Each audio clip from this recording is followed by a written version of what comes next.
Breaking news, రష్యాపై Ukraine వరుస drone దాడులను చేస్తోంది. రష్యా అధ్యక్షుడు పుతిన్ ని అంతమొందించడమే లక్ష్యంగా వరుస దాడులు చేస్తోంది ఉక్రెయిన్. ఒక 4 రోజుల క్రితం మనం చూసాం, రష్యా అధ్యక్షుడు పుతిన్ ప్రయాణిస్తున్న ఎయిర్ కాన్వాయ్ ని టార్గెట్ గా చేసుకుని డ్రోన్లను ప్రయోగించింది ఉక్రెయిన్. ఆ తర్వాత వందల కొద్ది డ్రోన్లను, పదుల సంఖ్యలో మిసైల్స్ ను ప్రయోగించి ఉక్రెయిన్ నగరాలను విధ్వంసం సృష్టించింది రష్యా. దానికి ప్రతీకారంగా ఇప్పుడు మళ్ళీ ఉక్రెయిన్ రష్యాపై వరుస దాడులు చేస్తూ ఉంది. మన దౌత్య బృందం కూడా రష్యాలో పర్యటించేటప్పుడు, కనుమలి బృందం రష్యాలో పర్యటించేటప్పుడు కూడా పదుల సంఖ్యలో అంటే 100కు పైగా డ్రోన్లను ఉక్రెయిన్ రష్యాపై ప్రయోగించింది. ఆ తర్వాత ఇరు దేశాలు కాల్పుల విరమణ ఒప్పందం గురించి పెద్ద ఎత్తున చర్చ జరుగుతున్నప్పటికీ, మాట్లాడుతున్నప్పటికీ, మాటలు వినిపిస్తూ ఉన్నప్పటికీ ఇరు దేశాలు కూడా వందల సంఖ్యలో డ్రోన్లను ఒక దేశం పైకి మరొక దేశం ప్రయోగిస్తూనే ఉన్నాయి. ఇప్పుడు రష్యాపై ఉక్రెయిన్ వరుసగా డ్రోన్లను ప్రయోగిస్తోంది. దీంతో మాస్కోలో ఎయిర్పోర్ట్లు కూడా మూసివేయాల్సిన పరిస్థితి వచ్చింది. మాస్కోలోని 6 వేర్వేరు ప్రాంతాలపైకి ఏకంగా ఎన్ని డ్రోన్లను ప్రయోగించిందో తెలుసా? ఉక్రెయిన్ ఏకంగా 112 డ్రోన్లను ప్రయోగించింది. ఉక్రెయిన్ డ్రోన్లన్నింటినీ కూడా రష్యా నేల కూలుస్తోంది. రష్యా దగ్గర అత్యాధునిక ఎయిర్ డిఫెన్స్ వ్యవస్థ ఉంది. అదిగో ఆర్టీవీ స్క్రీన్ పైన ఇప్పుడు మీరు చూస్తున్నదే ఉక్రెయిన్ రష్యా భూభాగంపైకి, రష్యాపైకి ప్రయోగిస్తున్నటువంటి డ్రోన్లు. ఆ ఎర్రటి రంగులో ఏరో మార్కులో కనిపిస్తున్నవన్నీ కూడా డ్రోన్లకు సంబంధించిన చిత్రాలు. అన్ని డ్రోన్లను వరుసగా ప్రయోగించింది. ఇప్పుడు మీరు చూస్తున్న దృశ్యాలు రష్యా ఉక్రెయిన్ పై ప్రయోగించిన డ్రోన్ల దాడిలో ధ్వంసమైనటువంటి అపార్ట్మెంట్లను, బిల్డింగ్లను మీరు ఆర్టీవీ స్క్రీన్ పైన చూస్తున్నారు. ఇరు దేశాల మధ్య కాల్పుల విరమణకు సంబంధించి అమెరికా ప్రయత్నాలు చేస్తూ ఉన్నప్పటికీ 2 దేశాలు కూడా ఎక్కడ కాల్పుల విరమణకు పాటించడం లేదు. ఈ దాడుల్లో ఉక్రెయిన్లో ఇప్పటికీ పదుల సంఖ్యలో జనాలు చనిపోతూ ఉన్నారు. ఉక్రెయిన్ కూడా ఎక్కడ తగ్గడం లేదు. రష్యాపైకి డ్రోన్లను ప్రయోగిస్తూనే ఉంది. రష్యా మాత్రం ఆ డ్రోన్లను నేల కూలుస్తూనే ఉంది. ఉక్రెయిన్ డ్రోన్లను రష్యా ఆర్మీ నేల కూల్చింది. ఎక్కడెక్కడ ఈ డ్రోన్లు నేల కూల్చింది ఇప్పుడు మీకు నేను చెప్పబోతున్నాను. బ్రయాన్స్క్ ప్రాంతంలో ఏకంగా 59 డ్రోన్లను ప్రయోగించింది ఉక్రెయిన్. ఆ డ్రోన్లన్నింటినీ కూడా బ్రయాన్స్క్ ప్రాంతంలో 59 డ్రోన్లను కూల్చివేశారు. ఇదిగో చూడండి ఒక్కసారి, ధ్వంసమైన ఆ భవనాన్ని కూడా మీరు చూడొచ్చు. అందులో చిక్కుకున్న వాళ్లను రెస్క్యూ సిబ్బంది జాగ్రత్తగా కిందకు దించి వాళ్ళని రక్షిస్తున్న దృశ్యాలు, ఉక్రెయిన్ దృశ్యాలు ఇవి. ఉక్రెయిన్ పైకి రష్యా ప్రయోగించిన డ్రోన్ల దృశ్యాలు. తాత్కాలిక వైద్య శిబిరాలలో అక్కడి ప్రజలకు వైద్య సాయాన్ని అందిస్తున్నటువంటి దృశ్యాలు కూడా ఇప్పుడు మీరు ఆర్టీవీ స్క్రీన్ పైన చూస్తున్నారు. బ్రయాన్స్క్ ప్రాంతంలో 59 డ్రోన్లను కూల్చివేశారు. కుర్స్క్, టులా తదితర ప్రాంతాల్లో కూడా డ్రోన్లను కూల్చివేశారు. ఈ డ్రోన్లన్నిటినీ కూడా ఉక్రెయిన్ రష్యా అధ్యక్షుడు పుతిన్ ని టార్గెట్ గా చేసుకుని ప్రయోగిస్తోంది. రష్యా అధ్యక్షుడు పుతిన్ అంతమొందించే లక్ష్యంగానే ఈ డ్రోన్లను ప్రయోగిస్తోందని రష్యా అంటోంది. మా అధ్యక్షుడిని చంపాలి అని డ్రోన్లను ప్రయోగిస్తే మేము చూస్తూ కూర్చుంటామా అని రష్యా అంటోంది. అందుకే ఉక్రెయిన్ పైకి రష్యా కూడా వందల సంఖ్యలో డ్రోన్లను ప్రయోగిస్తోంది. ఇటు రష్యా ఉక్రెయిన్ ప్రయోగించిన డ్రోన్లన్నింటినీ కూడా సమర్థవంతంగా తిప్పికొడుతుంది. రష్యా దగ్గర ఇప్పటికే అత్యాధునిక ఎయిర్ డిఫెన్స్ వ్యవస్థలు ఉన్నాయి. మొన్న మనకి పాకిస్తాన్కి మధ్య జరిగిన సైనిక దాడుల్లో పాకిస్తాన్ మనపైకి ప్రయోగించిన డ్రోన్లను, మిసైల్స్ని కూడా మనం S-400తో కూల్చేసాం. అత్యాధునిక ఎయిర్ డిఫెన్స్ వ్యవస్థది. ఆ ఎయిర్ డిఫెన్స్ వ్యవస్థను కూడా మనం రష్యాతో కలిపి తయారు చేసినటువంటి ఎయిర్ డిఫెన్స్ వ్యవస్థ. రష్యా దగ్గర అంతకంటే అధునాతన ఎయిర్ డిఫెన్స్ వ్యవస్థలు ఉన్నాయి.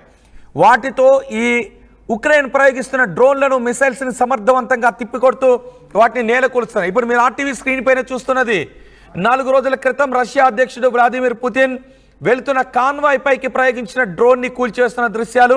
ఇప్పుడు తాజాగా రష్యా పైకి ఉక్రెయిన్ పదుల సంఖ్యలో ఏకంగా 112కు పైగా డ్రోన్లను ప్రయోగించింది. అదిగో చూడండి ఒకసారి, అదిగో డ్రోన్ వస్తుంది, మధ్యలో పేల్చేశారు.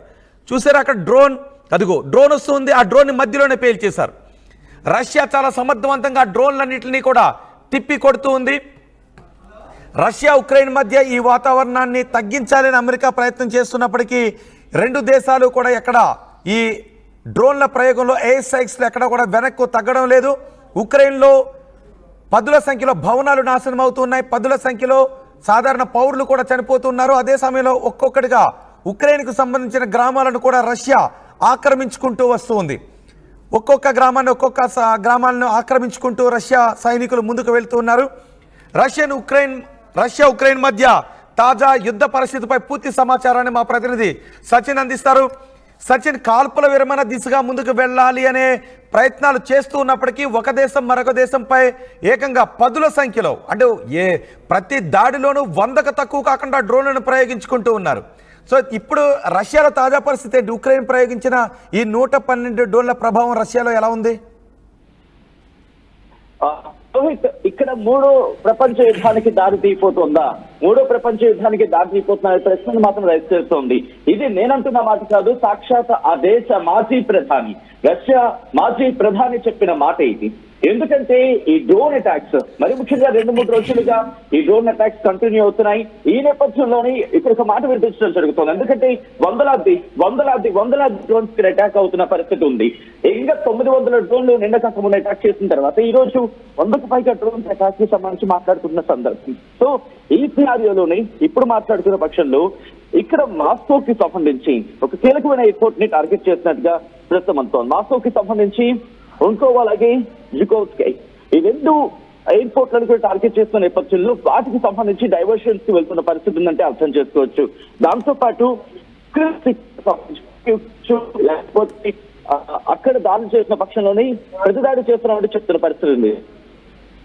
పైగా మనం ఉపయోగించిన పరిస్థితి ఉంటే, సో ఈ సినారియోలో అంటే ఒక పక్క 900 డ్రోన్లు ప్రయోగించిందంటే చర్చ జరుగుతుంది. మరొక 100 డ్రోన్లు నిన్న కాక మన 2 రోజుల వ్యవధిలోనే 100 డ్రోన్లు టార్గెట్ చేశారు. ఈ రోజు మీరందరిగా కొద్ది గంటల క్రితం ఇటు యుక్రెయిన్ రష్యా అధ్యక్షుడు పుతిన్ కి సంబంధించిన కామెంట్ మీద దాడి జరిగిందని మాట్లాడుతున్న సందర్భంలో ఈ వరుస సినారియోలు చూస్తూ ఉంటే కనుక ఇది ఈ కాన్ఫ్లిక్ట్ కి సంబంధించి కొత్త టర్న్ తీసుకునే అవకాశం ఉంది.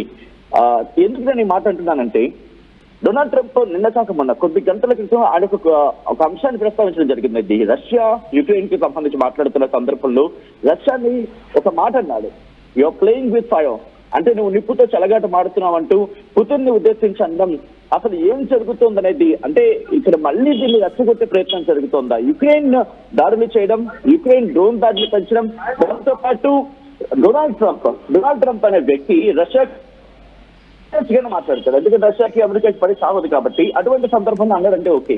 బట్ కొద్ది రోజుల క్రితం ఇదే వ్యక్తి రష్యాకి యుక్రెయిన్ కి సంధి కుదిర్చే ప్రయత్నం చేశారు. రియాక్ట్ అయింది. మరి ముఖ్యంగా రష్యాకి సంబంధించిన మాజీ ప్రధానుడు సైతం రియాక్ట్ అయ్యి నిప్పుతో చెలగాట వాడడం, ఆ ప్రమాదం సంగతి పక్కన పెట్టు, అసలు ప్రమాదం అది కాదు, అసలు ప్రమాదం ఇది మూడో ప్రపంచ యుద్ధాన్ని చూసుకో అని చెప్పి ఇండైరెక్ట్ గా వార్నింగ్ ఇవ్వడం. అంటే ఇటు రష్యాలో కూడా పుతిన్ కి మద్దతు పెరుగుతున్న పరిస్థితి ఉంది. సో యుక్రెయిన్ కి సంబంధించి డ్రోన్ అటాక్స్ కి తీవ్రతరం చేస్తున్న పరిస్థితులు ఉన్నాయి. సో ఈ కాంటెక్స్ట్ లో ఈ రోజు జరుగుతున్న వరుస దాడులు కావచ్చు, ఇంకా 100 సంబంధించి కావచ్చు, అప్రోచ్ అక్కడ వాళ్ళ ఇంటర్సెప్టర్స్ పనిచేస్తున్నాయి. దాంతో పాటు వాళ్ళ ఎయిర్ డిఫెన్స్ సిస్టమ్ కూడా ఆ స్థాయిలోనే స్ట్రాంగ్ గా ఉంది. అలా అని చెప్పి యుక్రెయిన్ కి సంబంధించి వీక్ గా ఉందంటే యుక్రెయిన్ ఎక్కడి నుంచి వస్తా ఉంది. ఇన్నాళ్ళు కొద్ది రోజుల క్రితం వరకు కూడా సంధి కుదుర్చుకున్న ప్రయత్నాలు ఉన్నాయి. యుక్రెయిన్ ఒక్కసారిగా ఆయుధ సంపద ఎక్కడి నుంచి వస్తున్నాయి, ఒక్కసారిగా డ్రోన్స్ ఎక్కడి నుంచి వస్తున్నాయి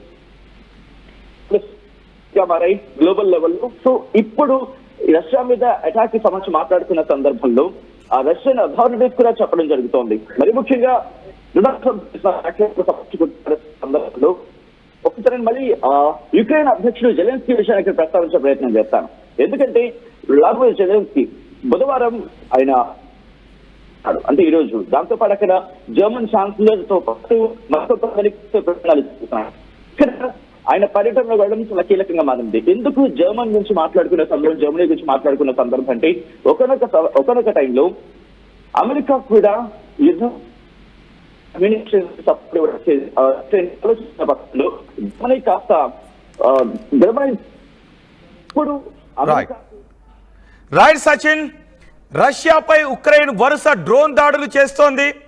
అంతేకాదు రష్యాలో ఉన్న సుదూర ప్రాంతాలను లక్ష్యంగా చేసుకొని లాంగ్ రేంజ్